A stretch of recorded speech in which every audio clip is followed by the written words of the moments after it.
예수와 하나되기 240번째 제자가 그 선생 같고. 마태복음 10장 25절. 제자가 그 선생 같고 종이 그 상정 같으면 족하도다. 집주인을 바알세불이라 하였거든 하물며 그 집 사람들이야. 예수님은 병든 사람들을 치유하시며 하나님 나라를 전파하셨습니다. 많은 사람이 예수님의 기적과 사랑을 보며 회개했습니다. 하지만 유대 지도자들은 예수님이 바알세불을 힘입어 귀신을 쫓아낸다고 악담합니다. 바알세불은 블레셋 사람들이 숭배하던 파리신입니다. 일명 똥신이며 귀신들의 왕입니다. 그들은 예수님을 마귀라고 저주하고 있는 것입니다. 예수님은 제자들에게 너희는 이보다 더한 대우를 받을 수 있다고 합니다. 종교의 자유가 없는 나라에서 사는 그리스도인들은 예수님을 믿는다는 이유로 부당한 대우를 받고 욕을 듣습니다. 그들은 선한 삶을 살아도 무시당합니다.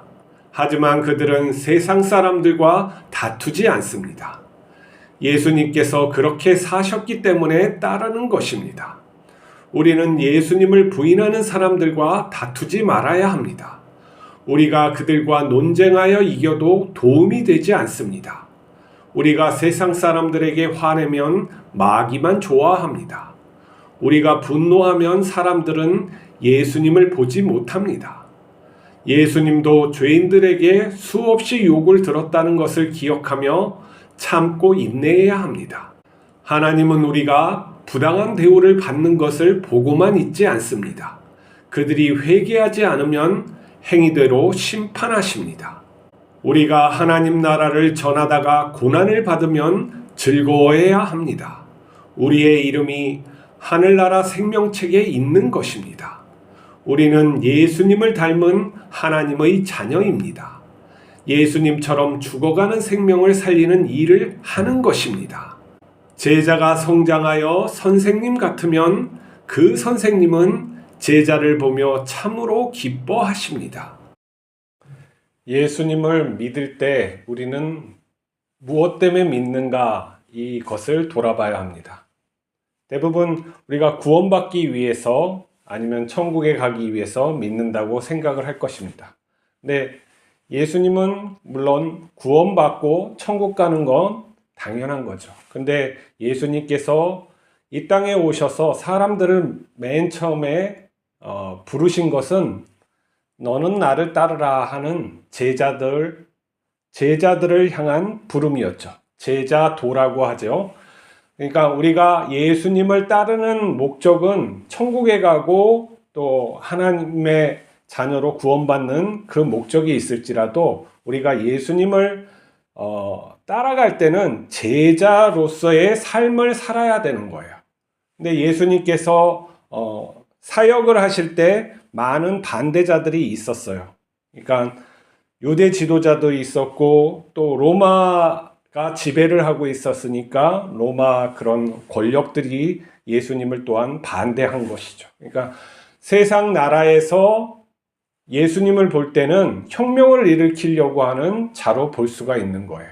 그러니까 예수님께서 십자가에서 죽으신 건 로마 법에 따라서 십자가 처형했는데 이건 뭐냐면은 반란을 일으키는 자라 해서 십자가 처형을 한 거예요. 가장 무서운 죄였고 그게 심지어는 그 십자가에 매달리면은 예수님은 굉장히 하나님의 은혜로 짧게 그 십자가에 매달려 있었던 거예요. 보통은 며칠, 3일, 많게는 일주일 10일까지도 그렇게 생존했다고 그래요. 그러니까 얼마나 고통을 당했습니까? 그래서 이렇게 보고 로마에 이렇게 저항하지 말라고 하는 거예요. 근데 예수님께서는 사실 수 있는 그런 환경에서도 내가 죽음을 받아들이는 길을 선택하셨다는 것이죠.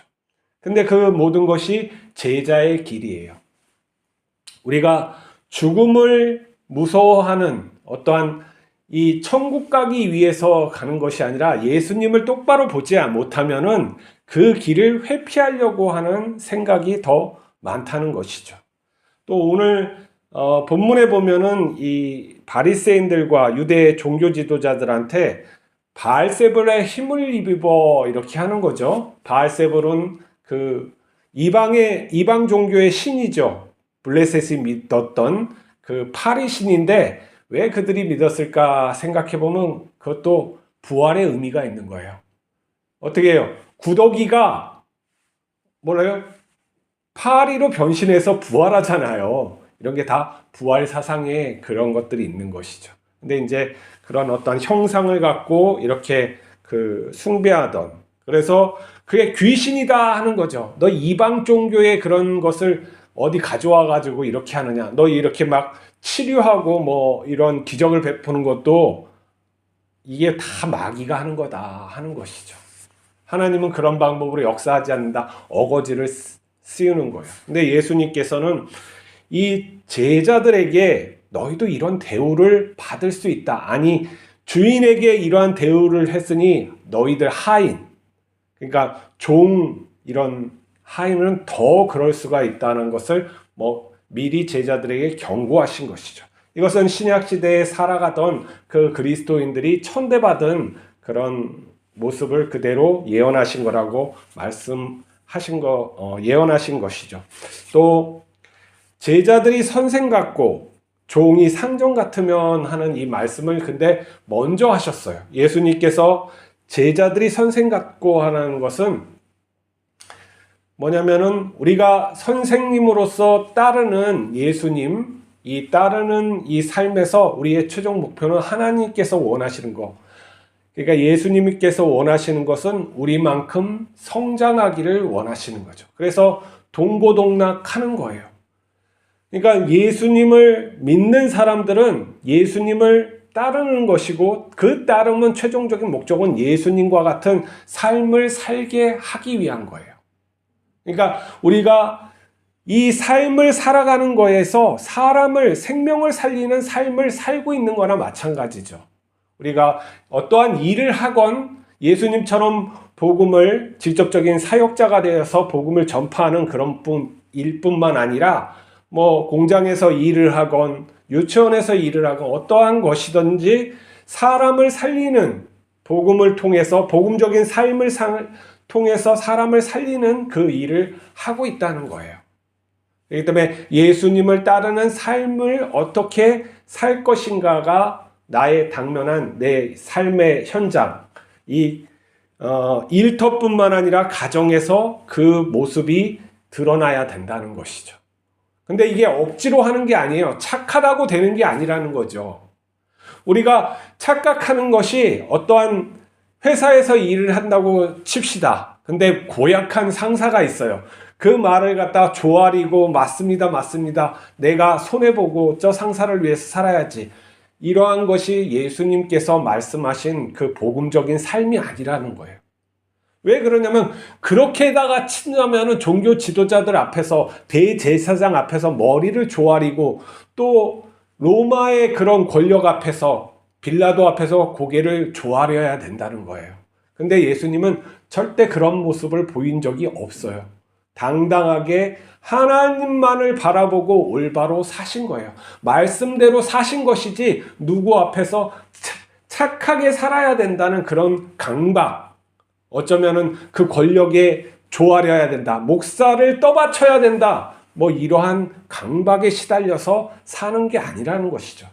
내가 하나님을 보면서 이 일을 하는 것이지 어떻게 천국 가기 위해서 어떤 것을 이루기 위해서 내 자식이 잘 되기 위해서 이러한 것을 하는 게 아니라는 거예요.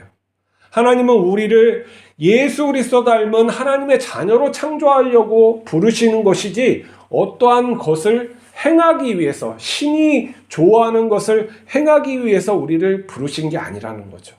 한 사람 한 사람이 예수님의 형상을 닮아가는 그 부름에 우리가 참여하는 거예요.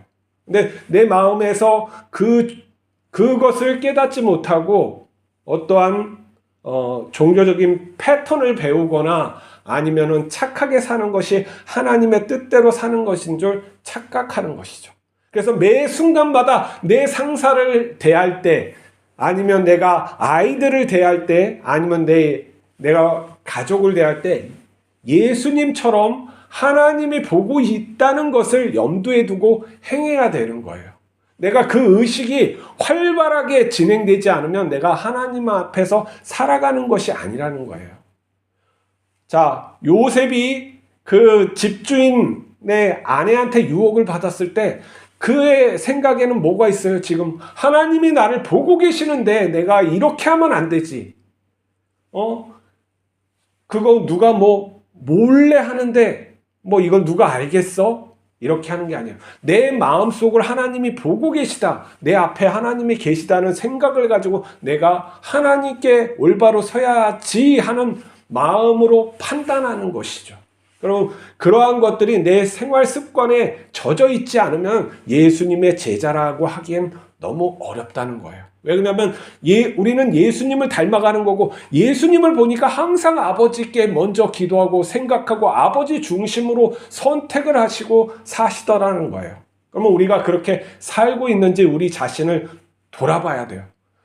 그러고 내가 그러한 삶을 살아가고 있다면 하나님의 인도하심의 길을 갈 수 있는 거고, 그렇지 못한 삶을 살고 있다면 내가 주눅 들거나 아니면 사회에서 요구하는 삶을 살아가는 것이죠. 그러니까 한국 사람들한테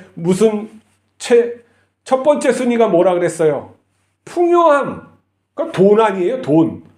돈을 얘기하는 거. 두 번째 뭐예요? 건강. 하루에도 유튜브 보면 다 건강 얘기하고 뇌 건강 얘기하고 무엇을 잘 먹을까, 무엇을 입을까, 맨날 이런 얘기하고 그런 거 하지 말라 그랬잖아요. 하나님 뜻대로 살면 뭐예요? 그거보다 더하게 주신다고 약속을 했잖아요. 그 삶을 갖다가 내가 영유하려고 하나님 앞에 쓰려고 애쓰지 않는데 하나님으로부터 오는 복이 어떻게 체험되겠습니까? 말도 안 되는 일을 하는 거예요. 우리가 하나님을 갖다가 믿는다는 건 실존적으로 내 삶에서 드러나는 하나님의 역사를 갖다가 확인하는 그러한 것들이 동반하지 않으면 우리의 믿음이 허공에 뜬 그냥 종교적인 그러한 모습 속에서 자기가 믿는 줄 알고 착각하게 된단 말이에요. 모든 종교에서는 우리가 하나님께서 봐야던 종교심이라는 게 있는 거예요. 무엇인가 의지하려고 하고 황홀경을 느낄 수 있게 하고 같이 음악을 하고 그러면 어두운 곳에서 외치고 그러면 다 종교심이 일어나요. 하나님이 보편적으로 인간들에게 주신 심성이란 말이에요. 그래서 우리 인간들은 다 종교가 있는 거예요. 그런데 예수님이 말씀하신 그러한 것은 달라요. 삶에서 이 맨 땅에서 그리고 이런 현실 속에서 아버지를 생각하면서 결단하라는 거예요. 아버지를, 그게 습관화되어야 하는 거예요. 우리가 아버지와 일을 하기 위해서는 아버지와 정말 같이 살아야 되잖아요. 내 의식 속에서 계속 있고 해야 되는데 내 의식 속에서 아버지 먼저 생각하지 않고 어떤 일을 해요. 우리가 포도원에서 일을 하는 거예요, 지금. 근데 아버지가 하는 것을 봐야죠. 어떻게, 조금 저렇게 따는 거구나. 아버지 이렇게 해야 되는 거예요? 그렇게 해야지. 그 아버지를 보지 않고 내 뜻대로 막 하고 잘 하지도 못하면서, 그리고 이게 포도원이 자기 거예요? 아버지 거지. 아버지께서 어떻게 하는 것을 잘 배워야 되는 것이죠.